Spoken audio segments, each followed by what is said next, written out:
우리가 열처녀의 비유를 예수님께서 말씀하셨습니다. 열처녀의 비유 속에서 신랑이 등장하는데, 그런데 그 신랑의 그 뒤를 따라서 신부가 나와야 되는데 신부는 나오지 않고 열처녀가 나오고 있습니다. 이 열처는 들러리들을 의미하는 것인데, 그러나 신부가 빠져 있다는 것은 이 열처녀가 신부의 자리를 차지하고 있다. 신부의 자리를 대신하고 있는 것이다. 그러므로 열처녀는 곧 신부를 의미하는 것입니다. 신랑을 기다리는 신부에 관한 이야기인 것을 분명히 말씀하고 있습니다.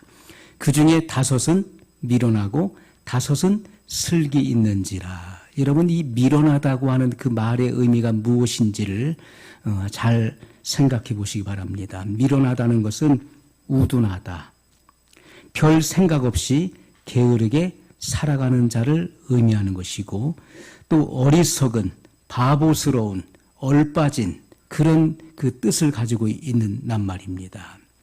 또 슬기롭다고 하는 것은 생각이 깊은, 빈틈이 없는, 분명한, 주관과 통찰력이 있는, 준비성 있는, 지혜로운 그런 뜻을 가지고 있는 단어인 것입니다. 우리가 이 같은 말씀을 들을 때 생각나는 것은 마태복음 7장 24절로 27절에 보면 누구든지 나의 이 말을 듣고 행하는 자는 그 집을 반석 위에 세우는 지혜로운 건축자와 같다라고 말씀하셨어요. 또 누구든지 나의 이 하는 말을 듣고 행치 않는 사람은 그 집을 모래 위에 세우는 어리석은 사람과 같다라고 말씀했던 것입니다. 이것은 비슷한 비유인 것입니다. 그러므로 지혜로운 자, 어리석은 자, 오늘 열처녀의 비유에서는 미련한 자, 슬기로운 자, 이렇게 말씀하고 있는 것입니다. 여러분, 예수님의 재림에 대한 이 예언이 무려 2000년의 세월이 지났습니다. 예수님께서 하늘로 승천에 올라가신 이후로부터 너희가 가심을 본 그대로 이 예수님을 다시 오신다라고 천사들도 증언했던 것입니다. 자, 2000년의 세월이 흘렀습니다. 그런데 아직 예수님께서는 재림하지 않으셨어요. 그러므로 성도들의 입장에서는 지금 시국과 시대가 혼란스럽기 때문에 예수님의 재림이 늦어진다라고 생각이 되어지는 것입니다. 여러분, 우리가 예수님의 재림이 늦어짐으로써 나타나는 그 현상이 무엇입니까? 그것은 알곡과 가라지, 알곡과 쭉정이가 구별된다는 것이죠. 그리고 성령 받은 자와 성령 받지 못한 자가 구별되어지는 것입니다. 또 성령을 소멸한 자와 성령 충만한 자가 구별되어지는 것입니다. 그러므로 우리는 너무 늦지 않도록 깨어서 준비해야 될 것입니다. 하나님 말씀의 심각성을 깨닫고 우리는 준비해야 될 것입니다. 우리가 오늘 읽은 이 말씀 속에서 열처녀 중에서 신랑을 맞이한 슬기로운 5처녀는 휴거된 자를 의미하는 것이고, 그리고 미련한 5처녀, 등은 준비됐지만은 기름이 미처 준비되지 못한 이 미련한 5처녀는 대환란을 통과한 자인 것을 성경이 분명히 말씀하고 있는 것입니다. 등은 신앙을 말하는 것이고, 그리고 기름은 성령을 의미하는 것입니다.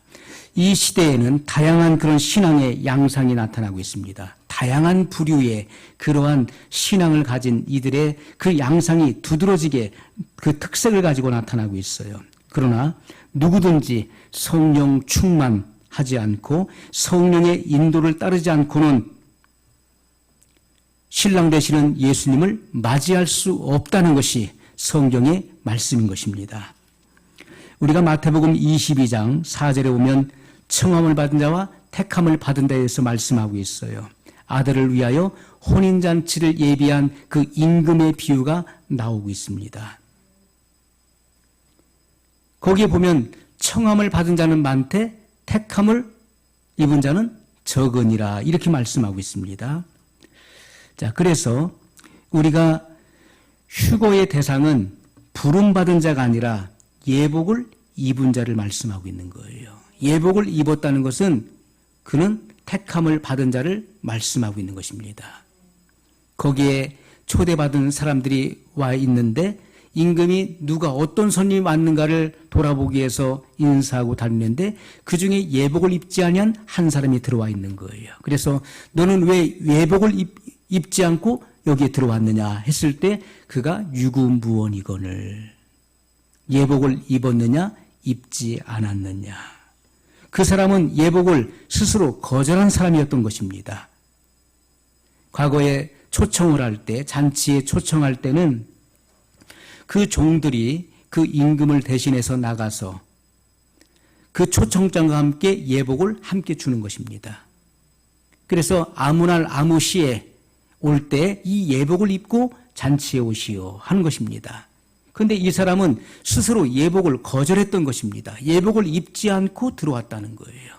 그러므로 이 사람을 바깥 어두운 곳으로 내어 쫓으라 이렇게 말씀하고 있습니다. 그러므로 우리가 청함과 택함이 나오는데 청함을 받았다는 것은 환난을 통과하는 자를 의미하는 것이고 택함 받았다는 것은 휴거자를 의미하는 것입니다. 또 마태복음 3장 12절에 보면 알곡과 쭉정이의 그런 비유가 나오고 있습니다. 손에 키를 들고 자기의 타작마당을 정하게 하사 알곡은 모아 곡간에 들이고 쭉정이는 꺼지지 않는 불에 태우시리라.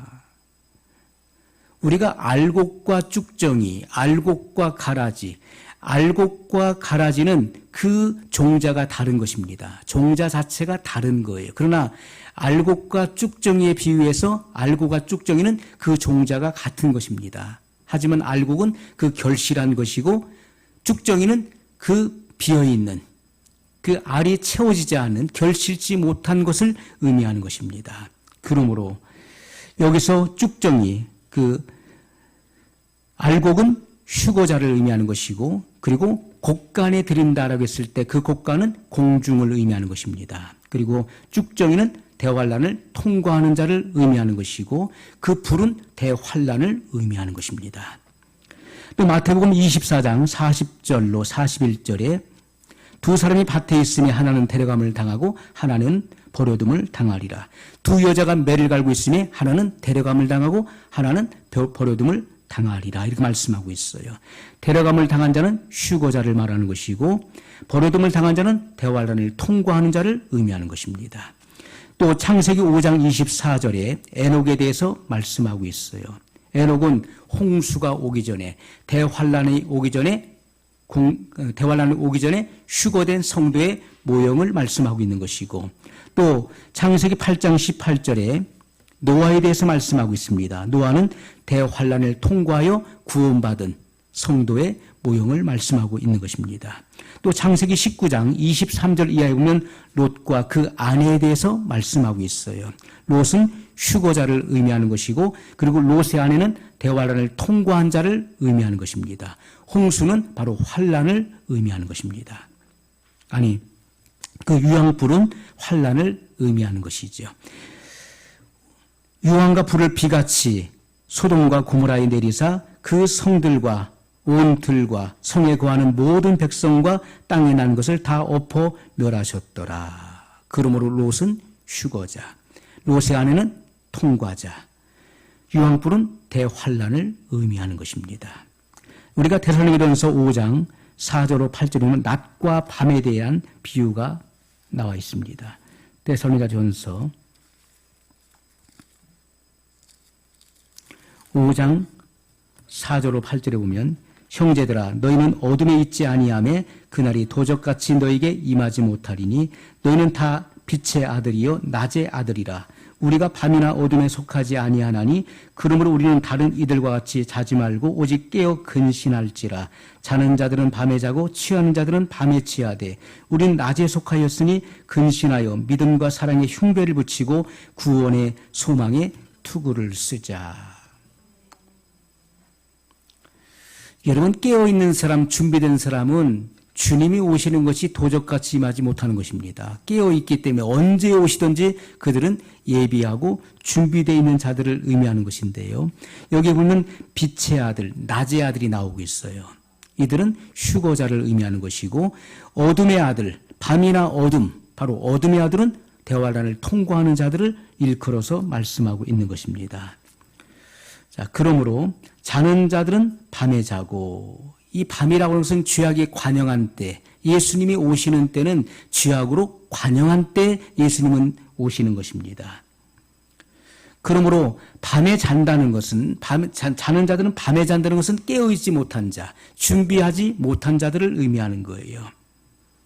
취하는 자들은 밤에 취한다, 취해간다. 주님께서 데려가시는 자들은 밤에 데려가시는 것인데, 그들은 기름이 담겨져 있으므로, 그들은 깨어 있으므로 주님께서 그들을 취해 가신다, 데려가신다는 것을 말씀하고 있는 것이고, 그리고 자는 자들은 밤에 잔다, 그들은 잠들어 있으므로 들림받지 못하고 남게 된다는 것을 말씀하고 있는 것입니다. 또 계시록 12장 12절에 보면, 그러므로 하늘과 그 가운데 거하는 자들은 즐거워하라. 그러나 땅과 바다는 화 있을진저 이는 마귀가 자기의 때가 얼마 못된 줄을 알므로 크게 분내어 너희에게 내려갔음이라. 자, 하늘과 그 중에 거하는 자, 바로 휴거자를 의미하는 것이고, 땅과 바다에 있는 자, 바로 통과자, 대환란을 통과하는 자를 의미하는 것입니다. 땅과 바다는 바로 온 세계를 의미하는 것이죠. 자, 마귀가 공중에서부터 이 땅으로 내어 쫓김을 당하죠.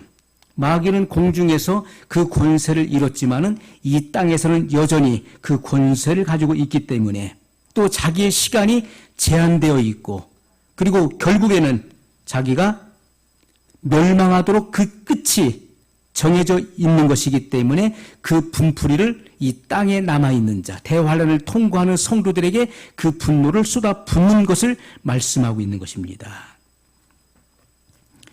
그러므로 우리는 휴거와 통과에 대한 이 결론을 우리가 말씀을 내린다면은, 이 비유의 말씀과 같이 휴거를 반대하는 것은 비성경적인 것이죠. 그리고 대환란을 통과하는 것을 부인하는 것도 비성경적인 것입니다. 그러므로 성경이 우리에게 말씀하고 있는 것은 휴거될 자가 있는 동시에 이 땅에 남아서 대환란을 통과할 자도 있다는 것이 바로 성경의 말씀인 것입니다. 휴거되는 사람은 준비된 성도를 의미하는 것이고, 또 대환란을 통과하는 사람은 준비되지 못한 성도를 의미하는 것입니다. 우리가 요한계시록 12장 5절로 6절을 보면 분명히 세 가지로 구별되어 있음을 우리가 보게 됩니다. 여자가 낳은 아이를 하나님 앞과 그 보호자 앞으로 올려갔다, 이렇게 말씀하고 있어요. 이것은 휴거자를 의미하는 것이고, 남자를 낳은 여자를 그 마귀가 핍박을 하게 되죠.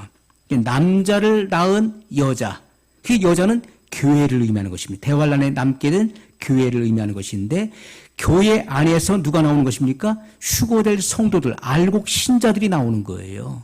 그래서 알곡 신자들, 준비된 신자들은 하늘로 이끌려 올라가게 되는 것이고, 그리고 여자는 핍박을 받게 되는 것입니다. 대환란 중에 남은 교회를 말씀하고 있고, 그리고 그 여자의 남은 자손, 이것은 바로 대환란을 통과하는 성도들을 의미하는 것입니다. 이 세 가지 사실이 아주 질서 있게 구분돼서 우리에게 설명을 해주고 있는 것입니다.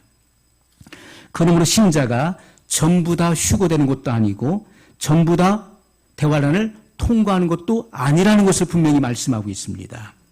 대환란 중에 성도가 적그리스도와 더불어 싸우는 것을 성경은 우리에게 분명히 증거하고 있습니다. 요한계시록 13장 10절 말씀을 보게 되면, 요한계시록 13장 10절에 보면, 사로잡는 자는 사로잡힐 것이요 칼로 죽이는 자는 자기도 마땅히 칼에 죽으리니 성도들의 인내와 믿음이 여기 있느니라. 아멘. 자, 우리가 이 한글 번역, 영어 성경을 번역한 것이죠. 우리가 개역 성경을 보면은 잘 이해가 안 갈 수도 있어요. 원문 성경은 이렇게 기록되어 있습니다. 누구든지 사로잡혀 가기로 되어 있으면 사로잡혀 갈 것이고, 누구든지 칼로 죽임을 당하게 되어 있으면 칼로 죽을 것이다. 여기에 성도들의 인내와 믿음이 있어야 한다. 이렇게 말씀하고 있는 것입니다. 이것은요, 성도들 중에서 사로잡혀 갈 사람들은 사로잡혀 가는 것입니다. 거기서 어떤 고문을 당하고 죽임을 당할 수도 있는 거예요. 또 칼로 죽임을 당하게 되어 있다면은 그 사람은 칼에 의해서 죽임을 당하게 된다는 것입니다. 여기에 성도들의 인내와 믿음이 있어야 된다. 이렇게 말씀하고 있어요. 이것은 환난을 통과하는 성도들은 반드시 이 환난 때 일어날 핍박을 감수해야 될 것을 분명히 말씀하고 있는 것입니다.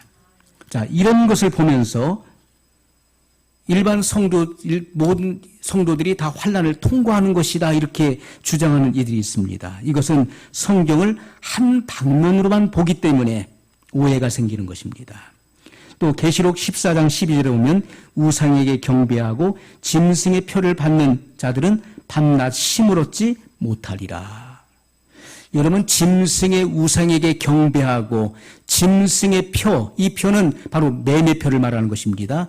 이마나 오른손에 맞춘다고 말씀하고 있어요. 이것은 마귀의 표를 의미하는 것입니다.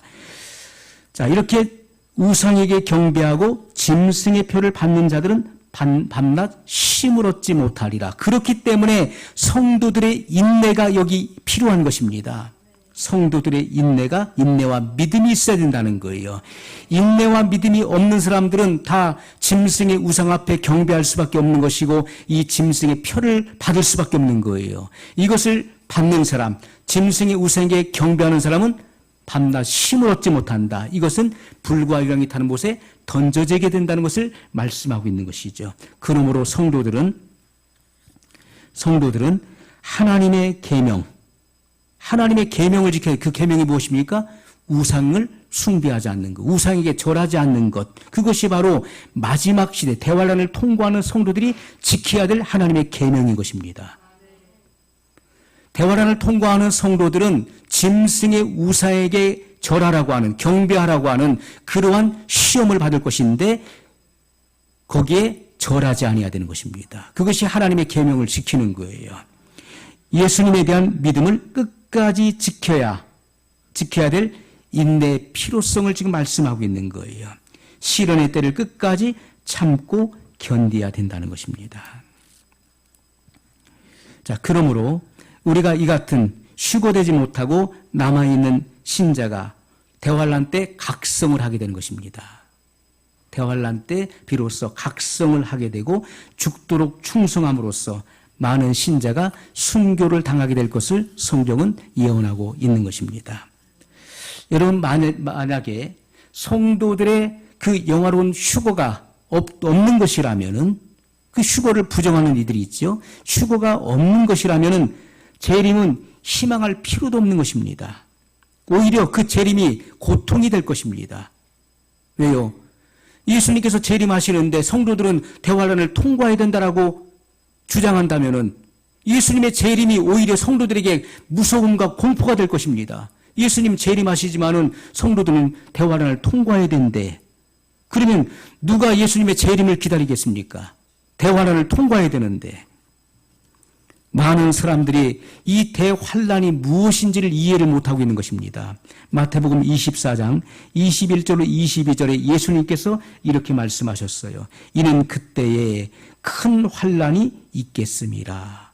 창세로부터 지금까지 이런 환란이 없었고 후에도 없으리라. 그 날들을 감하지 아니할 것이면 모든 육체가 구원을 얻지 못할 것이나 그러나 택하신 자들을 위하여 그 날들을 감하시리라. 어떤 이들은 지금이 대환란에 이미 들어와 있다라고 주장하는 분들이 있어요. 그러면 지금이 여러분 대환란 안에 들어왔다면은 예수님께서 말씀하신 이 말씀은 무엇입니까? 이는 그때에 큰 환란이 있겠습니다. 창세로부터 지금까지 이런 환란이 없었고 후에도 없으리라 말씀했는데, 그러면 지금 우리가 겪고 있는 이 잠시 잠깐의 어떤 핍박, 탄압, 이것이 대환란을 의미하는 것이 맞습니까? 지금 우리가 겪고 있는 이 현상과 이 일들이 우리 삶이 지금 창세 이후로 전에도 없었고 후에도 없을 전무후무한 환란이 맞는 것입니까? 그렇지가 않는 것이죠. 여러분, 초대교회 성도들은요, 엄청난 핍박을 받았습니다. 그들은 예수님을 믿는다는 그 한 가지 이유만으로 재산을 몰수당했고요. 말로 다 할 수 없는 인간의 한계를 뛰어넘는 그런 고문을 당했습니다. 수백 가지나 되는 그런 고문 기구들을 통해서 고문을 당했고, 그들은 불에 태워 죽임을 당하는 화형을 당했고, 또 십자가에 못 박혀 죽임을 당했고, 목베임을 당했고, 수없이 많은 잔인한 그런 죽임을 당했습니다. 톱으로 이 가죽 껍질을 벗겨 죽이는 그런 고통을 당한 사람도 있어요. 끓는 기름감에 던져져서 몸이 끓여 죽임을 당하는 그런 일을 겪은 사람도 있습니다. 하지만 7년 대환란의 그 환란은요, 그 초대교회 받았던 그 박해를 훨씬 더 능가한다는 것입니다. 짐승의 우상에 절하지 않는 자, 짐승의 표를 받지 않는 자들이 당할 그 고통은요, 이루 말할 수 없는 거죠. 그것은 극심한 극도의 그런 고통을 감내해야 되는 것입니다. 그러므로 성도들의 인내와 믿음이 여기 있어야 된다고 말씀하고 있는 것입니다. 많은 사람들이 이 같은 말씀을 신중히 깊이 생각지 못하기 때문에 이런 오해가 생기는 것이죠.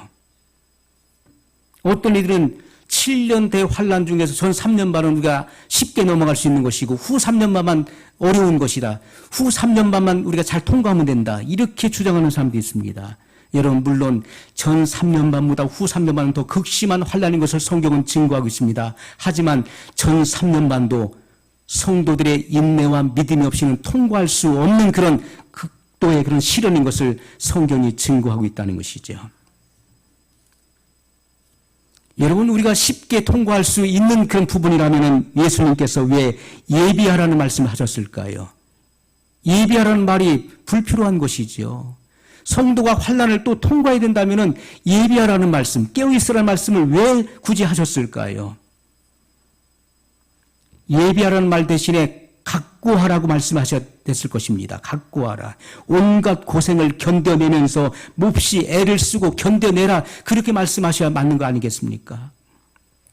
그러나 주님은 예비하라. 예비하라.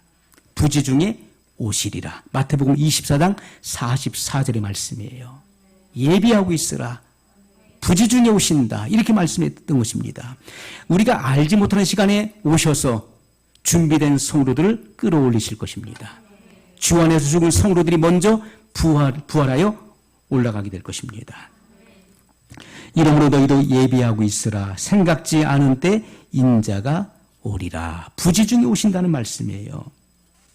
자, 성도들의 휴거에 대해서 데살로니가전서 4장 16절로 17절에 주께서 호령과 천사장의 소리와 하나님의 나팔로 친히 하늘로 쫓아 강림하시리니 그리스도 안에서 죽은 자들이 먼저 일어나고 그 후에 우리 살아남은 자도 저희와 함께 구름 속으로 끌어올려 공중에서 주를 영접하게 하시리니 그리하여 우리가 항상 주와 함께 있으리라. 아멘. 끌어올려, 이끌려 올라간다라고 말씀하고, 어디로요? 공중으로 이끌려 올라간다. 그 장소가 바로 주님을 맞이하는 장소가 공중이라는 것입니다. 자, 그곳은, 그 공중은 바로 만국 성도들의 회합이 이루어지는 장소인 것입니다. 히브리서 12장 23절에 하늘에 기록한 장자들의 총회를 말씀하고 있죠. 이 총회는 바로 축제 잔치를 벌이는 곳을 의미하는 것입니다. 그곳으로 끌어올려 가는 것입니다. 또 마태복음 25장 10절에 보면 혼인잔치에 들어가는 것을 말씀하고 있어요. 천국은 마치 신랑을 맞으러 나간 열처녀와 같다 하리니, 신랑을 맞으러 나갔다. 신랑을 맞으러 나간 열처녀와 같다. 이것은 예수님의 공중 강림에 대한 비유인 것입니다. 신랑 되시는 예수님께서 하나님 우편으로부터 공중에 재림하시는데 준비된 성도들이 신랑을 맞으러 나가는 것입니다. 마태복음 25장 5절에 보면은, 25장 10절에 보면, 5절에 보면, 밤중에 소리가 나서 가로되 신랑이로다 맞으러 나오라. 맞으러 가는 것입니다. 맞으러 간다. 자, 맞으러 가는데 무엇을 들고 갑니까? 마태복음 25장 10절 오늘 말씀 보면 등불을 들고 하는 거예요. 기름이 있어야 등을 밝힐 수 있는 것입니다. 등불을 켜 들고 신랑을 맞으러 가는 거예요. 또 마태복음 24장 40절에 택한 자들을 데려간다 이렇게 말씀하고 있습니다. 계시록 12장 5절에 올려간다. 여자가 낳은 그 아이를 하나님 앞과 그 보좌 앞으로 올려간다. 이것은 피난기 위하여, 대환란을 면하고 피난기 위하여 공중으로 올려간다. 이 말씀하고 있는 것입니다. 계시록 3장 10절에 내가 나의 인내의 말씀을 지켰은즉 나도 너를 지키어 시험의 때를 면하게 하리라. 시험의 때는 바로 대환란을 의미하는 것입니다. 대환란을 면하는 것입니다. 그래서 공중은 바로 성도들의 피난처가 되는 것입니다. 히브리서 12장 14절에 주님을 만나러 간다. 화평함과 거룩함을 쫓으라. 이것이 없이는 아무도 주를 보지 못하리라. 이것은 혼인하기 위해서 주님을 만나러 가는 것입니다. 우리가 휴거의 상태를 보면 데살로니가서 4장 13절 17절에 보면 먼저 주 안에서, 그리스도 안에서 죽은 자들의 부활이 일어날 것을 말씀하고 있어요. 이것은 첫째 부활을 말하는 것입니다. 최상의 부활, 최고의 부활을 말씀하고 있는 것이죠. 자, 이 부활은 창세 이후로 주 안에서 죽은 자들의 이 부활, 창세 이후로 주 안에서 죽은 자들의 부활, 아무나 다 부활하는 것이 아닙니다. 주 안에서 죽은 자들의 부활을 의미하는 것입니다. 자, 그리고 영화로운 몸을 입게 될 것을 말씀하고 있어요. 이것은 신령한 몸으로 다시 산다는 것을 말씀하고 있습니다. 고린도전서 15장 44절에 육의 몸으로 심고 신령한 몸으로 다시 사나니 육의 몸이 있은즉 또 신령한 몸이 있느니라. 육의 몸으로 심고 신령한 몸으로 다시 산다. 여러분, 부활한다는 것은요, 신령한 몸, 영적인 몸으로 입혀진다는 것입니다. 바로 신령한 몸이 입혀진다는 것을 의미하는 거예요. 육적인 몸을 다시 입는 것이 아니라 우리는 하늘에 살기에 편리한 몸, 바로 신령한 몸을 우리가 입혀진다는 것을 말씀하고 있는 것이죠. 그러면 이 땅에 예수님께서 공중에 강림하실 때 생존해 있는 성도들, 준비된 성도들은 어떻게 되는가? 그들은 변화한다. 이렇게 말씀하고 있습니다. 천사의 나팔에 의해서 변화한다. 고린도전서 15장 51절에 보라, 내가 너희에게 비밀을 말하노니 우리가 다 잠잘 것이 아니요 마지막 나팔에 순식간에 호련히 다 변화하리니. 아멘. 마지막 나팔에 순식간에 호련히 다 변화하리니. 변화한다. 이렇게 말씀하고 있습니다. 또 영화롭게 된다는 것을 말씀하고 있어요. 우리가 고린도전서 15장 49절 50절에 보면 이 혈육은 천국에 들어갈 수 없어요. 이 혈육을 가지고서는 공중에 올라갈 수가 없어요. 이 공중은 대기권의 하늘을 의미하는 것이 아닙니다. 이 우주의 한 공간을 의미하는 것인데 그 주님의 영화로운 빛이 있는 그 장소에 이 혈육을 가지고는 진입할 수 없는 것입니다. 그래서 반드시 영화로운 몸으로 변화되어야 되는데 성경은 이렇게 말씀합니다. 고린도전서 15장 49절 50절에 하늘에 속한 자의 형상을 입으리라. 아멘. 하늘에 속한 자 누굽니까? 예수 그리스도. 하늘에 속한 자의 형상을 입으리라. 우리가 주와 같이 된다는 말씀인 것이죠. 또 데살로니가서 4장 17절에 살아남은 성도들은 바로 주 안에서 죽은 자들의 부활이 먼저 일어난 이후에 살아있는 성도들의 변화가 일어나서 올라간다는 것을 말씀하고 있어요. 그 뒤를 이어서 올라간다. 그리스도 안에서 죽은 자의 그 부활에 이어서 성도의 휴거가 있을 것을 분명히 말씀하고 이것은 바로 순서를 말씀하고 있는 것입니다. 그러면 누가 휴거되는가? 마태복음 24장 40절로 42절에 분명히 말씀을 하고 있습니다. 자, 휴거에 대해서 말씀하고 있는데 히브리서 9장 28절에 죄와 상관없는 자, 이것은 죄로부터 끊어진 사람, 죄와 단절된 사람, 죄와 끊어진 자가 휴거된다. 또 데살로니가서 5장 23절에 책망할 것이 없는 자, 온 영과 혼과 몸이 그리스도 강림하실 때 흠없게 보존된 자를 의미하는 것입니다. 우리가 흠이 없다, 흠이 없이 보존됐다, 흠이 없다는 것은 바로 책망받을 것이 없는 자, 하나님과 사람에 대해서 양심에 거리낌이 없는 자, 도덕적으로 흠이 없는 자를 의미하는 것입니다. 또 화목과 그리고 성결한 자들이 바로 휴거될 것을 말씀하고 있어요.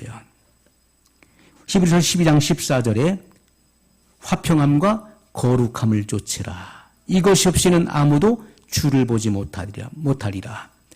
화목이라고 하는 것은 예수님께서 이루어놓으신 것입니다. 십자가를 통해서 하나님과 죄인 사이에, 하나님과 사람 사이에 화목을 이루시고, 그리고 사람과 사람 사이에, 바로 유대인과 이방인 사이에 화평을 이루신 것입니다. 그러므로 이 같은 화목을 일삼는 자, 피스메이커, 화평을 만들어내는 사람, 그리고 거룩한 자, 이게 성결한 사람을 의미하는 것이죠.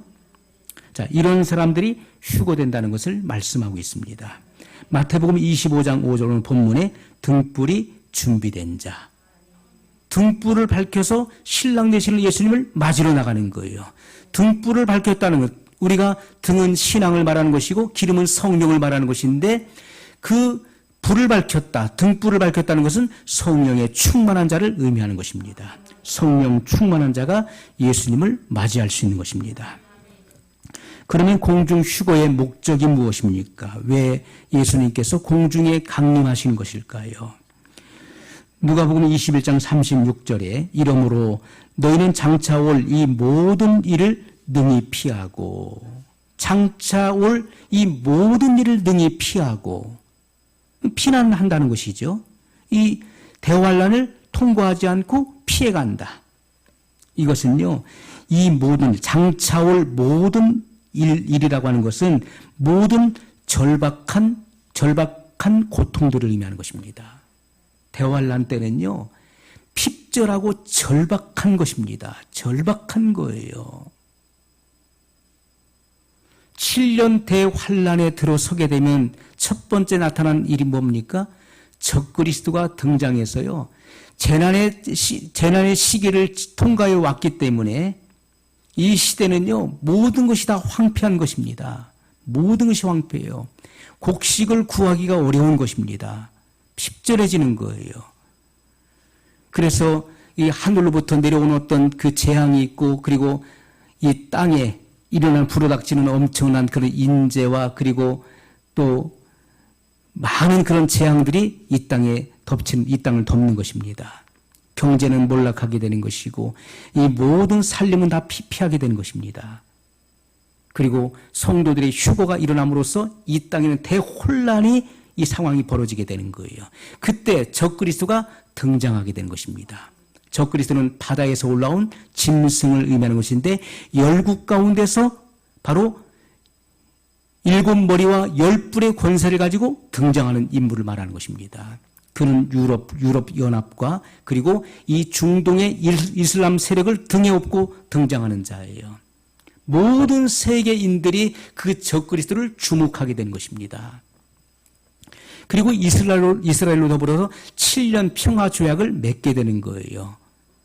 그리고 전 3년 반 동안에 이스라엘 백성들은 제3성전에 들어가서 그들의 염원이었던 제사를 드리게 되는 것입니다. 7년 평화 조약을 적그리스도가 이스라엘로 맺게 되고 그 제사 지는 것을 허용하게 되는 것입니다. 그러나 다니엘서에서 분명히 말씀하고 있는 것처럼 3년 반, 전 3년 반이 끝나자마자 적그리스도가 돌변하게 되는 것이고 그 제사를 금지시킨다라고 말씀하고 있어요. 그때 비로소 이스라엘 백성들이 속은 줄 알게 되는 것입니다. 적그리스도에게 속은 줄 알고 그들이 돌이켜 회개하게 되는 것이죠. 그래서 후 3년 반은 이스라엘 백성들의 그 통곡 기간, 바로 회개의 기간인 것을 성경은 우리에게 분명히 말씀을 해주고 있는 것입니다.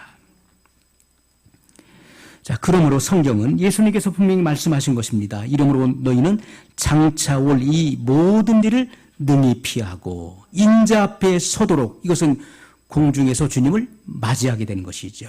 항상 기도하며 깨어있으라 하시니라. 아멘. 자, 공중 휴거의 목적은 성도들을 영화롭게 하기 위한 것입니다. 빌립보서 3장 21절에 우리의 낮은 몸을 자기 영광의 몸의 형체와 같이 변케 하시리라. 우리의 낮은 몸, 썩을 몸, 그리고 연약한 몸, 죽을 몸, 쉽게 상처를 받고 그리고 무너질 몸, 이 같은 몸이 또 죄에 쉽게 노출되는 이 같은 몸이 자기 영광의 몸의 형체와 같이 변케 하시리라. 주님의 몸과 같이 된다. 주님께서 부활하신 이후에 보여주셨던 그 몸과 같이 우리가 영화롭게 변화된다는 것을 말씀하고 있는 것입니다. 또 히브리서 9장 28절에 이 구원을 완성시키기 위해서 여러분, 지금은 우리가 구원의 과정에 있는 것입니다. 우리가 거듭남이라는 것은 구원의 시작을 말하는 것이고, 그리고 두렵고 떨림으로 이 구원의 완성을 향해서 점점 나가는 과정 속에 있는 것이죠. 그러나 최종적 구원, 궁극적 구원은 예수님께서 재림하심으로 성도의 최종적 구원이 이루어지게 되는 것입니다. 구원에 이르게 하기 위하여 죄와 상관없이 자기를 바라는 자들에게 두 번째 나타나시리라. 자, 구원에 이르게 하기 위하여 죄와 상관없이 자기를 바라는 자들에게 두 번째 나타나시리라. 아멘. 여러분, 구원에 이르게 하기, 이것이 바로 최종적 구원, 궁극적 구원을 말씀하고 있는 것입니다. 구원을 완성시키기 위해서 예수님은 재림하신다는 거예요. 또 주님을 만나서 결혼하기 위해서 주님은 오시는 것입니다. 천국은 마치 신랑을 맞으러 나간 열 처녀와 같다 하리니, 오늘 본문의 말씀 그대로. 그렇다면은 열 처녀라고 했을 때 지금 현재 우리의 신부는 약혼자인 것을 말씀하고 있는, 약혼자. 결혼식은 바로, 결혼은 예수님께서 공중에 재림하셨을 때 거기에 들림받아 올라간 이들이 주님과 연합되어지는 것입니다. 그들이 주님과 결혼하게 되는 거예요. 주님을 만나서 결혼하게 한다. 또 데살로니가후서 2장 1절에 자, 만국에 산재되어 있는, 이렇게 여기저기 흩어져 있는 만국의 믿는 성도들을 불러 모아서 회합케 하기 위한 것임을 말씀하고 있어요. 자, 우리 주 예수 그리스도의 강림하심과 그 앞에 모임에 관하여, 이렇게 데살로니가후서 2장 1절에 기록하고 있는 것입니다. 그 앞에 모임에 관하여, 이것은 만국에 산재되어 있는 성도들의 회합, 바로 모임을 의미한다는 것입니다. 그때 우리는 주 안에서 그리스도의 보혈로 구속함을 받은 우리들, 모든 만국에 산재되어 있었던 이들이 다 같이 모여서 그때 회합을 이루게 된다는 것입니다. 또 성도들의 소망을 성취하는 것, 부활의 소망을 성취하는 것. 요한복음 11장 25절에 예수께서 가라사대 나는 부활이요 생명이니 나를 믿는 자는 죽어도 살겠고 무릇 살아서 나를 믿는 자는 영원히 죽지 아니하리니 이것을 내가 믿느냐. 아멘. 여러분, 예수님은 부활이요 생명이십니다. 나를 믿는 자는 죽어도 살겠고, 주 안에서 죽은 자들은 첫째 부활로 나오게 될 것입니다. 생명의 부활로 나오는 것이죠. 또 살아서 나를 믿는 자, 무릇 살아서 나를 믿는 자는 영원히 죽지 아니하리라.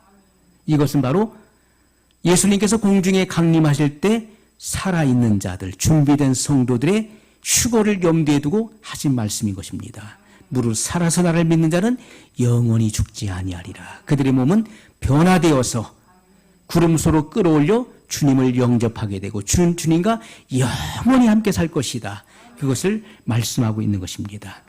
여러분, 성경은 우리에게 너무나 명확하고 분명하게 이렇게 성경 여러 구절을 통해서 우리에게 증거를 제시하고 있는 것입니다. 우리는 성경 말씀대로 우리는 믿고 따라야 될 것입니다. 성경에서 벗어난 것은 다 잘못된 것입니다. 자기 어떤 주장을 하기 위해서 성경 구절을 억지로 끌어다 맞추는 것은 잘못된 것입니다.